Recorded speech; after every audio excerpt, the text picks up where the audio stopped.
жеріне түйінен мен басшымын. Енді воздушный тартып келген. Жердің түйінен кеткен мына қарай. Касы айтайын, ол мәселе, оны алыс керек те. Оны алып тасташ керек. Қайқа қалыз, дәрше, қайқа қалыз. Алып тастаптым. Но келгенде 2 очколы туалетті қойып қойдық.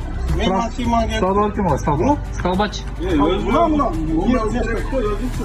Bu tuvaletteçe, no bana ne kılış gerektirdi, no öpüyorum, yaşlı onu tutsa kıvırıp baş gerek. Tuvalet ортасына алып. Жоқ, Например, смотри, ну туалет алынса, мусор нараққа жылады да, по-любому. Әкем мына сек болады да, мысалы үшін, бұл жағына, мысалы үшін, туалеттің екі ортасына, екі шамалы. Место көп, 2 кішкентейлі очковый туалет жетеді.